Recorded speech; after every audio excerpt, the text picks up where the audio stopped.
Uncrewed aerial systems or drones are disruptive technology that are reshaping industries worldwide. Drone use is increasing rapidly, and it's my mission to make drone science entertaining and accessible. Before we start, I want to share something that can transform your drone program. We've worked with over 50 enterprise programs and found the exact factors that separate struggling operations from those that deliver millions in ROI.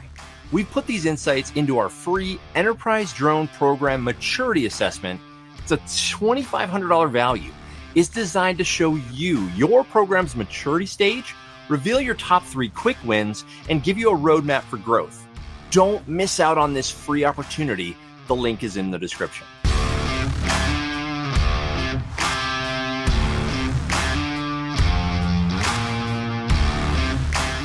Hi, everyone. This is Jason San Souci with the Do You Know Drones podcast. This is micro episode number 5, live from the Commercial UAV Expo here in fabulous Las Vegas, Nevada.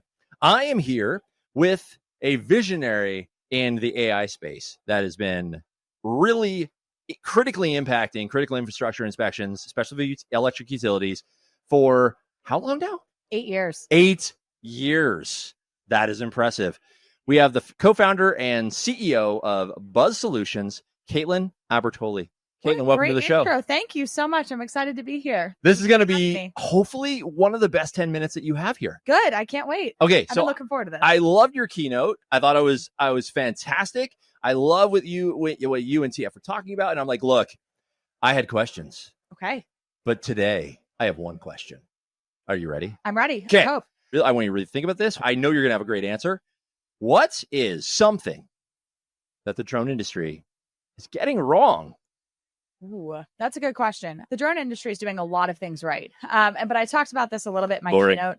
Well, I mean, I got to start with the positive. No, I just want the negative. No sandwiches. The sandwich. No. The positive, the feedback, and the other positive. Okay.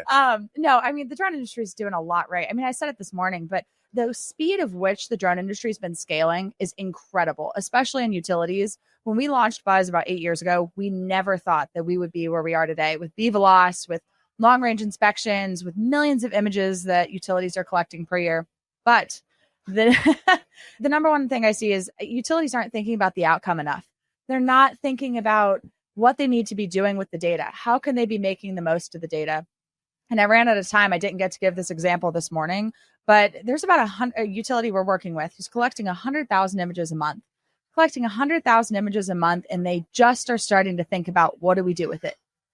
Wow. It's sitting there. It's on hard drives. They've been collecting it for years. I know. And they've done nothing with it. And that's not to a fault for them. I mean, they don't have the people to be manually analyzing this data set, but they're just now thinking about AI, about the workflow. And there's a number of challenges that have come about as a result. They're trying to think, how do I store this data? How do I share this data? How do I train an algorithm to get high accuracy at this point? Oh, Lord. So, and they're not the first ones that we've seen with that conversation. I'd say that's the common narrative we hear. Okay, I think that makes sense. Okay, I'm going to double click on that just a little bit, because I do have a little bit of insight on some of these companies that you may be talking about. I'm not going to name any names. No. But historical data analysis and migration is its own industry. It is its own industry. Take AI out of it completely. Yep. And I'm just talking conflating GIS data. I'm just talking like just getting things to a point where you can actually do anything with it. Yes. It's its own thing. So I think that's an interesting opportunity. But the one other thing that you said that you said at the keynote and you just said now, there are very few organizations that are focused on the outcome at the right point in their journey. Yes. I think that's something that is largely overlooked because there's a lot of shiny objects here. 100%. Right? And we're all nerds and with ADHD. And I mean, I'm autistic. I mean, I'm like a shiny, ooh, nerdy, ooh, They're shiny. super excited. Like, this is fantastic. However, what am I really trying to do here? Hold up. Let me check. Where's my notes?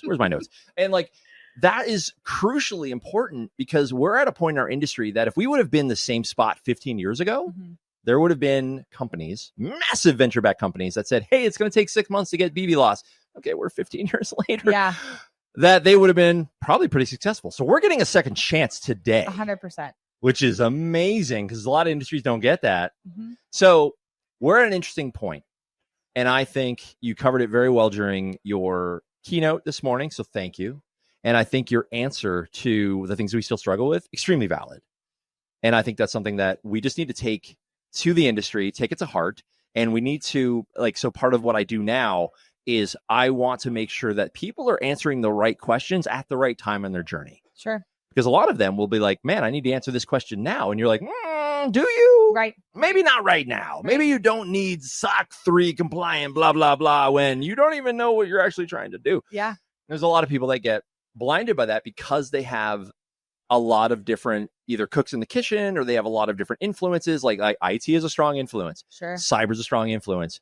Aviation is a strong influence. If you have all of these entities that have different stakeholders and different things that they're trying to do, it can combobulate you. 100%. You have to get those folks involved at the right time, but make sure you don't wait too long to get their input and understand what are their barriers to entry or what's going to be the absolute showstopper, because that happens a lot in this industry. And data security is so important. So it's something that needs to be focused on. And your point too about the whole data orchestration piece, we spend a lot of time before we even get to the AI, just working with utilities on what's their GIS strategy. How are they bringing imagery into their GIS program?